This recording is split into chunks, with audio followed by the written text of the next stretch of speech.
We're here with Bruce Manson, the president of the Family History Group. Bruce, been here about 20 minutes and I think I'm back about nearly five generations. It doesn't seem that hard.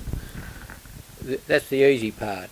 If you've got a name with two Christian names, it's reasonably easy to find descendants, but some people only have one Christian name, and if you look through the records, you'll find hundreds of people with the same surname, with the same Christian name, and they are very difficult to determine who's who. And if you are doing family history, you have to prove the facts, and a lot of people don't, and normally you need three different research items to prove who you really are or who you're looking for.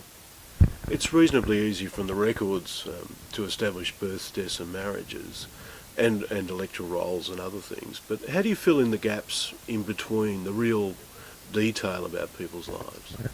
Well, you find out a lot of information's not there, and quite often a birth or a death's not there. Now, the part you saw today was the easy part, as I said, but if you can't find a birth, then you're in trouble. I've just been doing some research for a person in Brisbane, and the name was changed. He got married under his proper name, but he lived under a slightly different name or different spelling, and they're the ones that's quite hard to check back on too. Is that part of the attraction, the quirky nature, I guess, of it, and the fact that it can be quite a story of intrigue? Yes, it certainly is.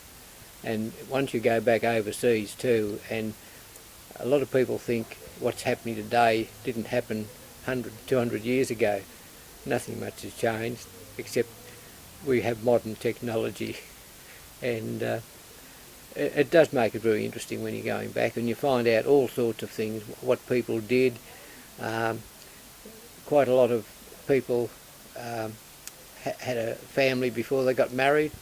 Nothing's changed as far as family histories go, and my mother would have died of shock if she'd known what was in her family. It was only one item, but it's there, and it makes the story more interesting. And then you find out what the relations did.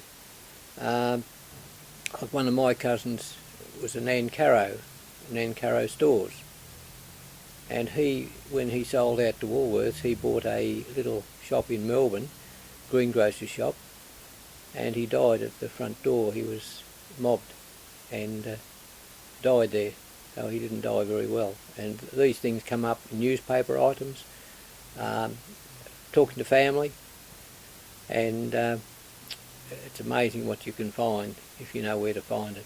And it's very widespread. It's not all in one item like on the internet or on fish or in records like we've got here. You can go all over the world and you still find things. But no, it does make it quite interesting.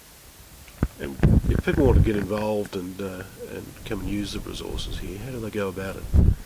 Anyone can call in. We're open on Wednesday afternoons from 12 till 3:30. Friday mornings from 10 till 1, and every second Sunday on an even date. They can call in and meet the people here, the Family History Group, and we will give them all the assistance we can. We do get inquiries from all over Australia and even overseas, and we can answer most of their questions. You'll never be able to answer them all, but most of the questions, yes, and you can write a book on some of them, so it's quite good.